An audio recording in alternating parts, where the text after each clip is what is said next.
in conversation with Brittany Ranew. Brittany Ranew has been involved in the creative arts her whole life. After building a successful real estate business, including a local following with a podcast and YouTube channel, she took the leap of faith to pursue a lifelong dream of becoming a published author. The journey of bringing a debut fantasy series to life has been one of self-discovery and destiny, much in the same way as for her beloved character, really Jordan.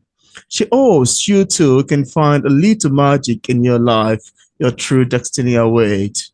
Brittany resides in St. Petersburg, Florida, with her husband, Steven, and their two golden retriever, Piper and Parker. When she isn't writing or running a business, she enjoys time in the sun with her family, hanging out at their favorite local spot, frequenting the parks as a Disney Passholder, and cheering on the Tampa Bay Rays. And on today's episode of Auto Interview, it's my utmost pleasure and joy to have on the show today, Brittany Rani. How are you doing, Brittany? I'm great. Thank you, Peter, for having me. I'm excited to be here. Absolutely. It's lovely to have you on the show today. And I love your excitement. Yes, as you just read, this is a lifelong dream come true. So everything I Mm, get to do related to it makes me very happy. absolutely. That's lovely. I love that. Thank you. So, Brittany, tell us about your fantasy novel titled Lion of Fire, really Jordan and the Fire Prophecies. I'd love to ask you, how does this book come about? What inspired you to write Lion of Fire? And also, how long would you be driving us in this series? As this is a first book, should we look forward to more books in the series? So this is book one in the series. I do have two other books planned in my outline. Mm, So definitely three books planned. Could be four, depending on how that goes. I am yeah. writing book two currently, so we'll see how all that plays out. But I've always been into writing, so I was often just coming up with all kind of fun things to write, and magic has been something I've always been drawn to. I love Mm, Lord of the Rings, Star Wars, all of that, classic stuff. And I think, for me, I actually had a dream about my main character and Emma, oh. who is the human girl in the book. So that's the basis for the idea. I had a dream about the two of them, and kind of like the idea of if you have two people from two completely different worlds, how Wow. how do they actually have a relationship? Because there's so much innate conflict with that. So that was the Mm, basis of the dream that I had. And once I had that idea, I knew I wanted to just kind of explore it further and then figure out what was some main themes there. And I think I drew on some main themes for my own life when I mm, started writing the book. I had just graduated college and I was feeling oh, very lost. wow. And so that's where I got the main theme of exploring that part of your life when you're supposed to be an adult in the real world and you Mm, don't know what you're supposed to do with yourself and how do you figure that out. So there's a layer of complication to that when it comes to a magical world with different rules. So that's kind of where the basis of the story comes from. wow, that's quite lovely to know, really. That's quite amazing, and I love your description of it. Sounds quite pulling to me. And if you have a copy of the book there, I love you to show Yes. it to the camera just so we can see what it looks like. And that's such a beautiful cover, really. Lion of Fire. Yeah. Yeah. Beautiful. Yeah, elemental magic is a big part of the book. The way I Oh. have the world set up is there's different paths of magic. So every wizard would have a special path of magic that they're drawn to naturally. And the Mm, problem with Riley is that he doesn't have that path. He's not drawn to anything. So that's part of why he feels kind of lost as he's getting ready to graduate and enter the real world. So you of mm. course see that play out throughout the book, but Oh. there's a lot of fun. There, the other characters have some of these different paths of magic, like Warcraft wizard, healing wizard, nature wizard. So you get to see some of that fun, different paths of magic in there. Wow. Wow, that's quite lovely to know. This is beautiful. It was quite beautiful. And now, Brittany, for readers who haven't read the book yet, and without giving much information away, could we have a sneak of what we'd expect in terms of teams picking up Lion of Fire? Yeah, so I categorize it as a coming of age fantasy and a portal fantasy because there's a lot of portal hopping throughout the book. Oh, I often compare it to like Percy Jackson meets Narnia. So those are, if you like those worlds, you would like the world that I built with Riley Jordan. So the mm, main premise of the book is the catalyst is that, as I said, Riley is feeling lost. He's supposed to be graduating and he knows that he's meant for more and he just hasn't figured out what that is. After a chance meeting with Emma Clark, who is this random human girl he meets by chance, he mm. ends up having a vision of a dark wizard trying to destroy all of humankind. And Oh, Emma is somehow in that vision. So him and his friends have to portal hop all over the magical realms to try to figure out where did this vision come from? Who is behind it? Why is Emma involved? Because their worlds do not work well together and she should not be in this vision, but somehow she is connected to this. So mm. along the way, of course, they meet mythological creatures, battle monsters, and all kind of crazy adventures that happen along the way. Yeah. Yeah, wow. That's lovely, and that's such an amazing team, really. One that I particularly even love exploring when novels is concerned. So that's quite beautiful to know you have it, incorporated in Line of Fire. Quite lovely to know, really. And now, Brittany, let's talk about your characterization, which is one of the crucial elements of storytelling to me. I consider Mhm. characterization a very integral part of storytelling. Now, knowing that really Jordan is a protagonist here, how do you relate to him? I would also like to ask you, do you have a favorite character in this particular series? And do you have one that you particularly hate, knowing that you created all of them? Would you love to talk about that? I mean, I think the obvious answer to that is that the dark wizard that you start to know a little bit more about as the book goes on, obviously not the best character. But Mm, yeah, so I love Riley. So I would say that he's probably my favorite character. I mean, obviously as the main character, wow. and I relate to him because, again, that's where I got that idea of I was feeling lost, and I kind of just put all those emotions into the character journey that he goes on. And Mm, the unique thing that I found is I actually finished the book 10 years ago. And it took me a wow. long time to get to this point where it is actually out in the world. And so looking back now, I can see my own like hero's journey that I've gone on to become the best version of myself and really discover Mm, my true path. So I definitely relate to Riley in that way as you see him throughout the book, really discover what his true destiny is and really learning that it's ultimately up to you. Like, people often try to define us and put us in boxes. You've got to do this or that, and Riley it's starts true. to really learn how to embrace who he is and create his own destiny in a sense. Wow. That's beautiful to know. And I think, this is such a lovely and very fun question to ask authors. Do you have a favorite character? Do you have one that you hate? Knowing that they created all of this themselves, it's a bit tricky, really.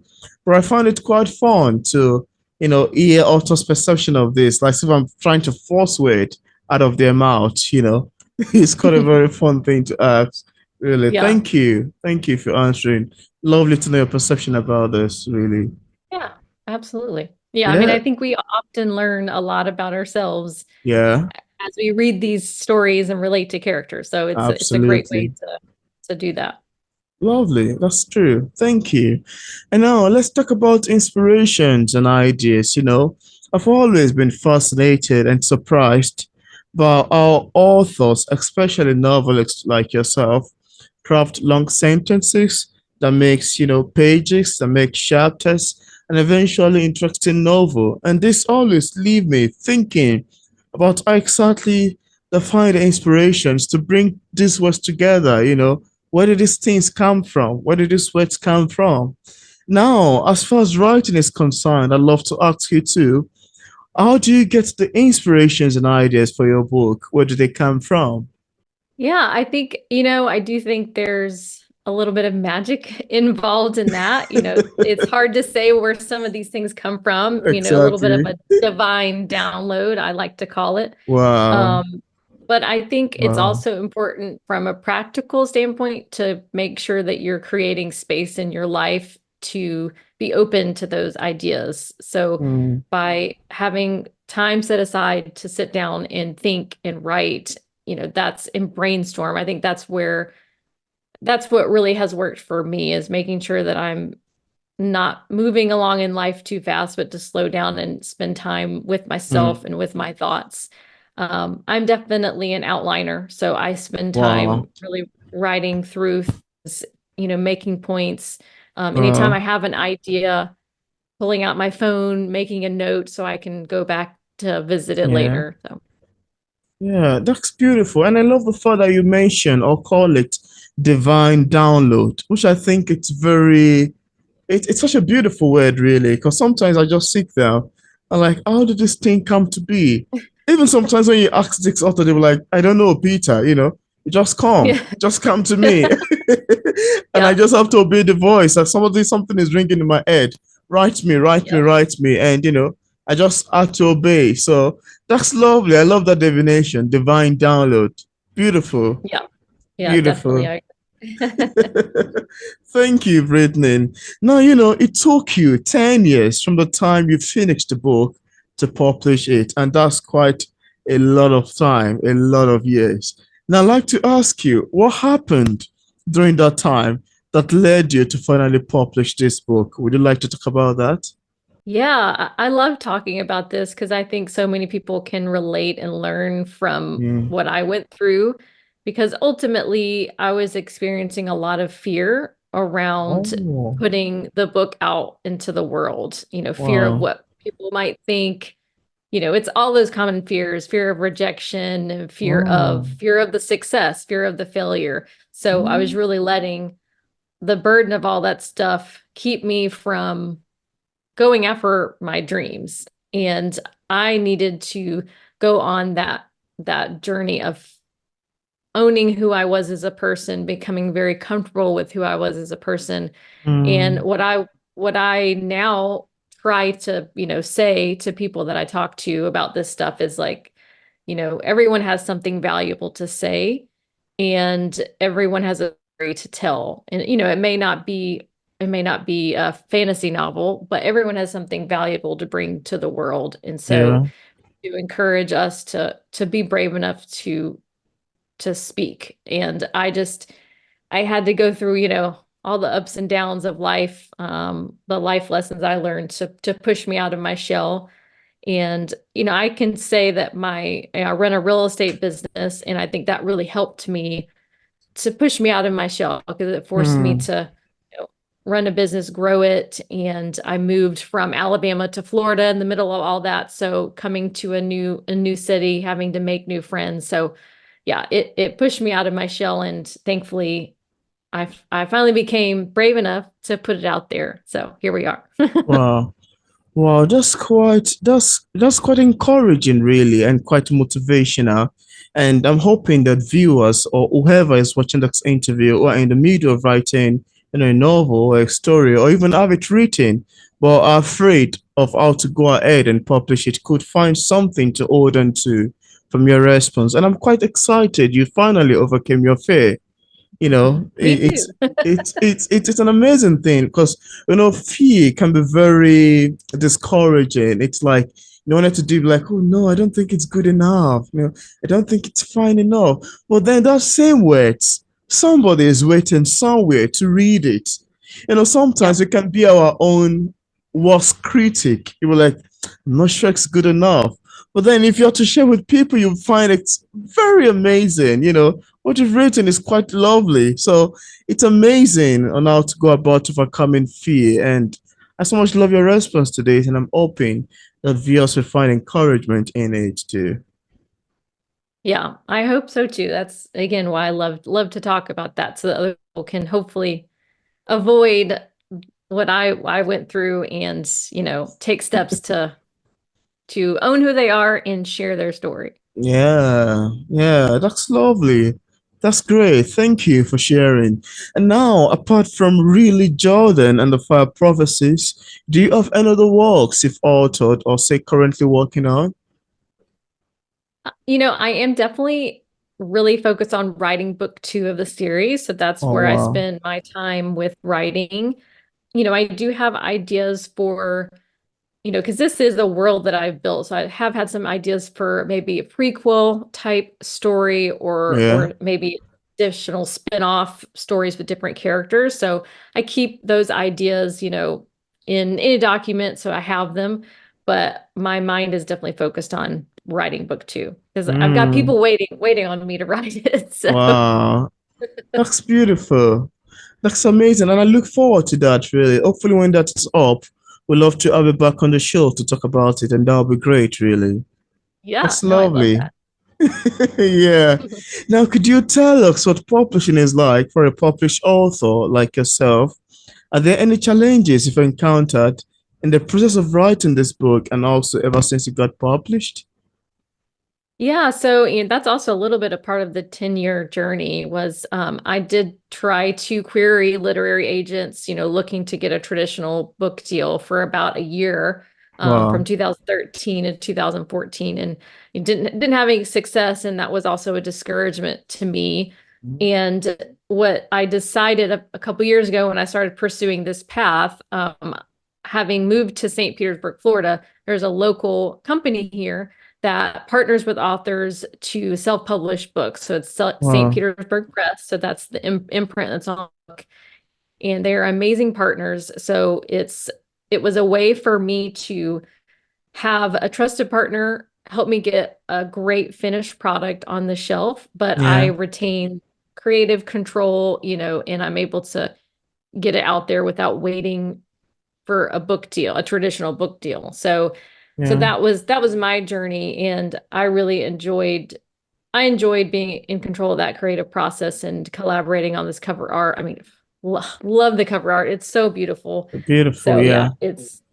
but the flip side of that is then, it's all on me once it's published to spread the word,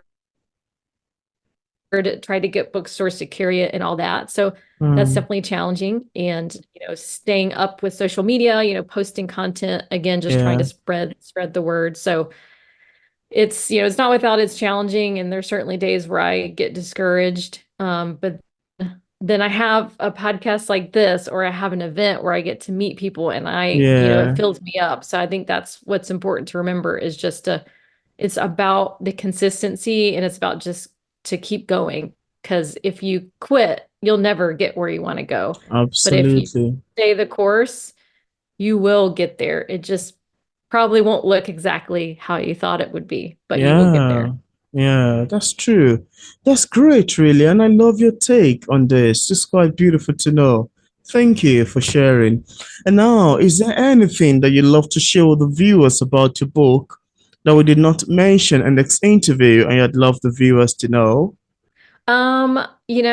I think I would just reiterate for, people that love magic and, maybe more of the classical elements of Lord of the Rings and some of those classics. What I Mm, tried to do is take that and put it in a real world setting. So the yeah. book is set in New York City with magical realms that are like other dimensions is Mm, how I have it kind of explained in the book. So then there's portals that connect between these dimensions and that enables characters to hop all over the world. I mean, there is some international travel. They go to parts of Paris and things like that on their quest. So mm, I think people will enjoy the fantastical nature of magic, but blending it with like real world settings, modern yeah. technologies, like what are the rules with how magic works in the real world.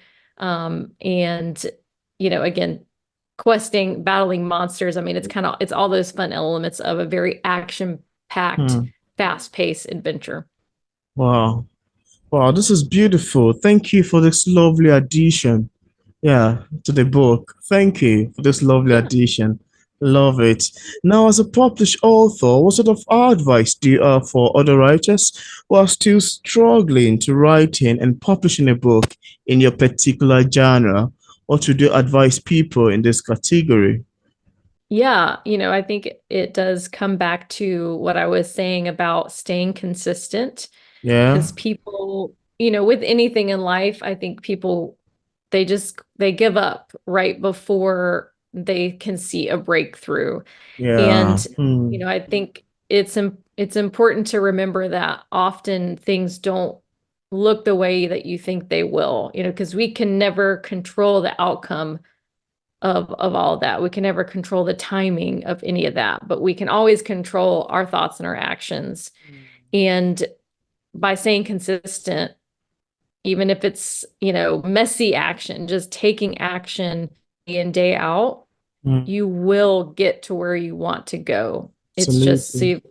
unattaching yourself from that outcome because you can't control that and just staying focused on, keep working at it every day. And when you do get discouraged, try to tap back into why you started writing in the first place, why Hmm, you wanted to share this message with the world, because yeah, that's going to rejuvenate you and yeah. keep you open to these opportunities that come along.